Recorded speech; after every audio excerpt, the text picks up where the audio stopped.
The following podcast is intended for a mature audience. Listener discretion is advised.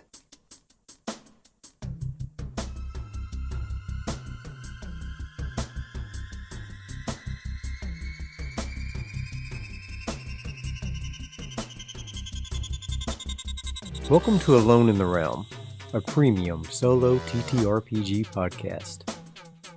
I'm DV, your humble GM and adventurer. Alone in the Realm is a podcast where we let the dice drive the story, and we are along for the ride. No characters beyond death, and we let the dice lay where they fall. We'll be playing Mothership by Tuesday Night Games, and the Mega Dungeon module, Gradient Descent, by Luke Gearing.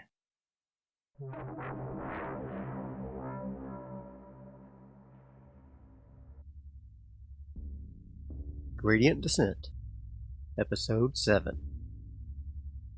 Here's a quick reminder of our characters. Denzel McNally, he, him. Hit points, 11 out of 11. Wounds, 0. Stress, 5. Bends, 17. Therese Montz. Hit points, 16 out of 17. Wounds, 0. Stress, 5. Bends, 13. Ollie Kenworth. Hit points, 17 out of 17. Wounds, 0. Stress, 9. Bends, 10.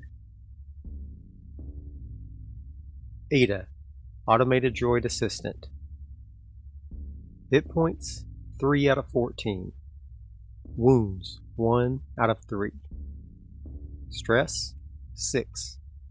Bends, 22. Monarch's stress is at 3, and our chaos factor is at 5. Now we'll test the scene with a D10. That's a 5, an altered scene. We'll roll on the scene adjustment table, also a D10. A 6, add an object. Now I'll roll on the object table. I got cute plus fancy. I have a vague idea how this might come into play, depending on if we get to the right place in the station. We'll see how this plays out. In the last episode, the crew recovered some blueprints for an improved jump drive strapped to an EMP mine, their first artifact. They still do not know what it is, however. They also recovered a data chip that they don't know the contents of. In the kitchen area of the visitors floor, they came upon a security droid who left, then came back with trouble. A firefight ensued in which Ada was injured and 2 of the 4 security droids were killed. Monarch offered to escort the crew into the vacuum of space, but the crew respectfully declined. Denzel asked Therese to contact Arcady for pickup, and that's where we're picking up on the story. Unbeknownst to the characters, 14 more security droids will arrive at their location in 40 minutes. Nevertheless, they know there will be more trouble if they don't leave. Therese frantically opened her comms link to the channel Arcady had provided them. She heard his accented voice come over the radio. "Calling for pickup already? You've only been there 1 hour. Yes, we just got into a fight with some security androids. We're mostly okay, but Ada did take a nasty hit. But we need to get out of here," her vocalized voice whispered back. The channel was silent for almost a minute before his response came back over the radio. "This not good. You put me big risk if I docked when more security arrives. They on their way right now. You should find place to hide." "Are you joking?" Therese shouted into her comm unit. Denzel looked at her with worry. Therese turned to him and said, "Arcady said there are more security droids on their way to this location. It's not safe for him to dock. He said we should find somewhere to hide instead. Where could we possibly hide? They know this place better than we do, Ollie shouted. Therese relayed their concern back to the first diver. I understand why you fear. Arcady will help you find place. Are you still on first floor? Therese acknowledged. Good. If you go down steps from reception, pass through broken security checkpoint, and hide in office cubicles. Many places to hide there. Other option, take lift to Eden, floor 2. Security droids not common there, but still not safe. Nowhere really safe indeed. Perhaps we should seek shelter with the Minotaur in Eden. Ada stood up with Ollie's help. Denzel shook his head. From Noriko's instructions, it might take us a while to find him. Let's make our way to these cubicles and see if we can find somewhere to hide there. Should we grab the logic core of these dead droids? Ollie asked. We don't have time, I'm afraid. We need to keep moving. Grab their SMGs and ammo, though. Mythic fate check. How many magazines do they find on the androids? I'll roll a 1d5. I got a 5. They decided to just take the magazines and leave the extra SMGs. They hustled back through the cafeteria and into the hallway outside of the reception area. The bulkhead door was still ajar as they had left it, and they peeked through. Now I'll roll a encounter check, D100. That's a 60. None. With no one in sight, they hurried through the reception area and rushed down the concrete stairs. At the foot of the steps was an airlock door that they opened as quickly as possible. Inside, the checkpoint was in a state of complete carnage. A bulletproof glass box filled the center of the room, with a general-purpose machine gun and a bubble turret within. The box was completely blown apart and the machine gun was scrap metal. They cautiously approached to see a security android inside the box, but also blown apart. Its head had been ripped open, presumably to get the logic core. Across the airlock, a large metal security gate barred the way. Ada pulled out her crowbar and began to pry at the gate as quickly as she could. Ada, make a strength check with advantage because she has a crowbar.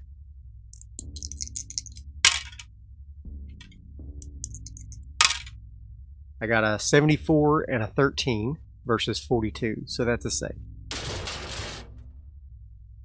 Time has passed 10 minutes. 30 minutes until the security androids arrived. The gate creaked open wide enough for them to pass, and they moved through the security checkpoint. Outside the airlock, a long hallway stretched before them. Midway through, 2 office doors opened to the left and to the right. Further down, the hallway branched to the left and right. They ran down the hallway according to Arcady's instructions and passed by the 2 doors. They could always check those rooms later. They turned left at the branching hallway and saw stairs going up ahead of them and a door to the right. Behind them was another lift.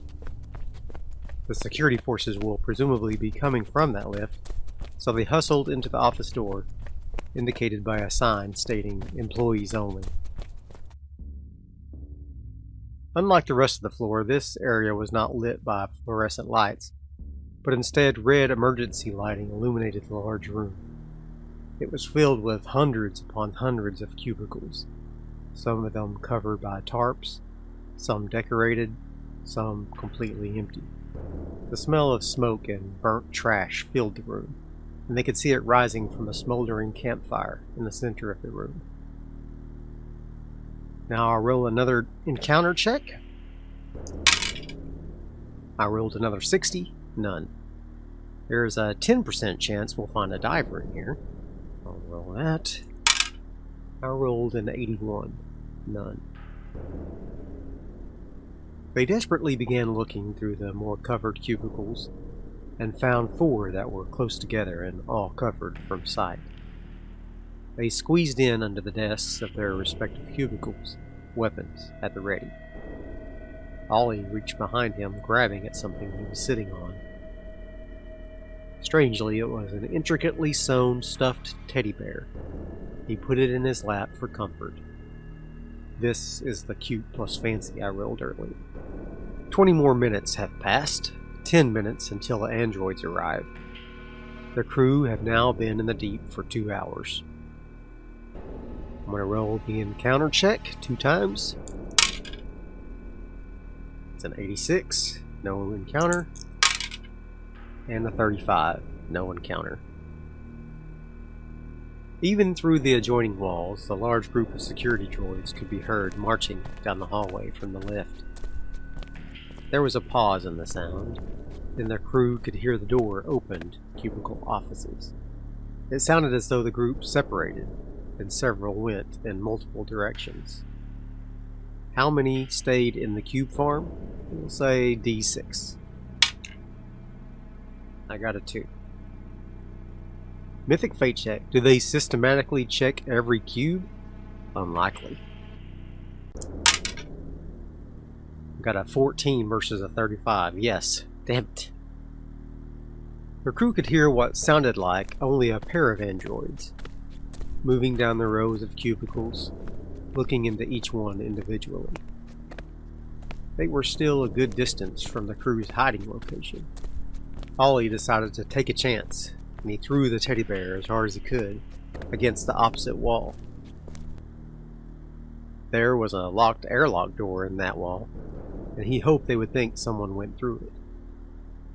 The 2 androids hurried over to the airlock, and while they were distracted, the crew slipped out of their hiding places and moved back into the hallway as quietly as they could manage. Mythic fate check. Can they sneak out unnoticed? Very likely. 87 versus 75, no. One of the androids saw them pass through the door, and they could hear footsteps running behind them in pursuit. Mythic fate check. Is the lift door still open on this floor? 42 versus 50. Yes. The open doors of the lift beckoned directly in front of them, and they raced to get inside. Just as they jumped into the lift, the security androids emerged from the cubicle farm and opened fire. First android attack, 70 versus 60, miss. Second android attack, 81 versus 60, miss. The bullets pinged inside the elevator, but the doors slid shut before they could do any significant damage to the lift or the crew. Denzel desperately punched the buttons on the different floors. There were 2 options, and he pressed them both. Floor 4 and Floor 6. They turned around, and on the back of the lift was a smiley face with a single tear in his left eye, painted crudely in graffiti. Underneath it read, "Welcome to HEL."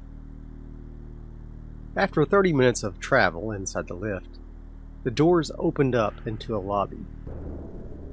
There was a coating of grime over what was once a clinical-looking break area. There were coffee and snack machines lining the walls, and in the ceiling, 8 transparent domes, each containing a security android, watching the lift and the other entrances. "Nope," Denzel said as he saw the androids, and he pressed the button to close the doors frantically. Mythic fate check. Do these security androids take any action? 9 versus a 50. Extreme yes. When the androids saw the crew, they must have been in communication with Monarch and the others, because the domes opened in iris and the droids dropped to the floor. They began rushing toward the elevator, but the doors closed just as they arrived. One of the androids' fingers was smashed in the door, and the lift began to move further down into the station, slicing the fingers from the android's hands. The digits fell to the floor with a clatter. Denzel fear saved with disadvantage because they are close to Ada. 92 and a 96 versus a 38. That's a fail. Plus 1 stress. That's 6 stress. Ada fear save. 54 versus 81. Pass. Therese fear save at disadvantage because she is near Ada. That's an 8 and an 89 versus a 27. That's a fail. Plus 1 stress. She's now at 6 stress. Ollie fear save at disadvantage because he's near Ada. 21 and 46 versus a 29. Fail. Plus 1 stress. He's now at 10 stress. The elevator takes another 20 minutes to arrive at floor 6. End of scene. I'll increase the chaos factor plus 1 to 6 now. And that is it for another episode of Gradient Descent. The crew are definitely on the run at this point, and there is a distinct possibility they will encounter the other divers down on floor 6. Maybe there will be safety in numbers? See you next time, and we'll find out. If you want to help support the show, consider leaving a like and a comment, as that really helps the algorithm. Consider sharing the link on your favorite social media. Bye.